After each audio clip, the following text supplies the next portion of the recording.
آج ہم آپ دوستوں کے ساتھ ایک موٹیویشنل ٹاک شیئر کریں گے جس کا عنوان ہے کامیابی کا نسخہ۔ کامیابی کیسے حاصل کی جاتی ہے؟ کیا کامیابی مسلسل جدوجہد اور کوشش کا نام ہے یا تھک ہار کے بیٹھ جانے کا؟ یہ سب جانیے گا آج کی اس ویڈیو میں، جس میں ہم بیان کریں گے شارک اور اس کے ساتھ چھوٹی مچھلیوں کی کہانی۔ جڑے رہیے ہمارے یوٹیوب چینل حرف حقیقت کے ساتھ۔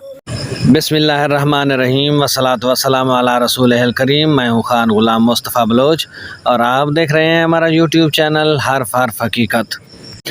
شارک کو ایک بڑے کنٹینر میں بند کر دیا گیا اور جب کچھ اور چھوٹی مچھلیوں کو اس میں چھوڑا گیا تو شارک ان تمام مچھلیوں کو کچھ ہی لمحوں میں کھا گئی۔ اب ایملی، جو ایک میرین بایولوجسٹ ہے، نے تجربے کے لیے اس کنٹینر کو درمیان میں ایک شیشے کی دیوار سے 2 حصوں میں تقسیم کر دیا۔ جب چھوٹی مچھلیوں کو دوسرے حصے میں چھوڑا گیا تو شارک نے پہلے کی طرح حملے کی کوشش کی، پر شیشے کی دیوار کی وجہ سے وہ ناکام ہو گئی۔ لیکن وہ بار بار کئی گھنٹوں تک شیشے سے اپنا سر ٹکراتی رہی۔ پھر تھک ہار کر اس نے سمجھوتا کر لیا کہ شاید میں اب کامیاب نہیں ہو سکتی۔ اگلے دن ایملی نے پھر چھوٹی مچھلیوں کو کنٹینر کے دوسرے حصے میں چھوڑا۔ شارک نے بھی پھر کوشش کی، پر اس دفعہ اس نے جلدی ہار مان لی۔ کچھ دن مزید یہی تجربہ دہرانے کے بعد ایک دن ایسا آیا کہ شارک نے ان چھوڑی ہوئی مچھلیوں کو ایک بار بھی کھانے کی کوشش نہیں کی۔ ایملی نے اگلے دن وہ شیشے کی دیوار ہٹا دی۔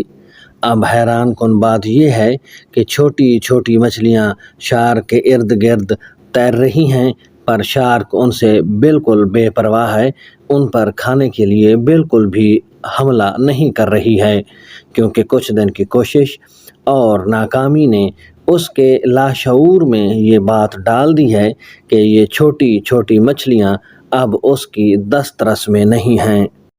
بالکل انسان بھی اسی طرح کچھ ناکامیوں سے مایوس ہو کر کوشش کرنا چھوڑ دیتا ہے، چاہے اسے کتنے ہی مواقع میسر کیوں نہ آئیں۔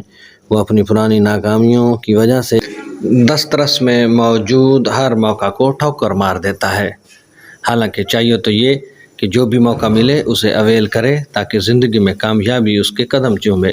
لہٰذا نتیجے کے طور پر ہم کہہ سکتے ہیں کہ کامیابی کے لیے ضروری ہے کہ زندگی میں ملنے والے مواقعوں سے بھرپور فائدہ اٹھایا جانا چاہیے۔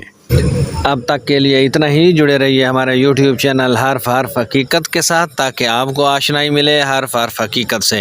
ویڈیو پسند آئے تو لائک کیجئے گا، شیئر کیجئے گا اور کمنٹ سیکشن میں جا کر اپنی رائے سے ضرور آگاہ کیجئے گا۔ آپ کی دعاؤں کا طالب آپ کا اپنا خان غلام مصطفیٰ بلوچ۔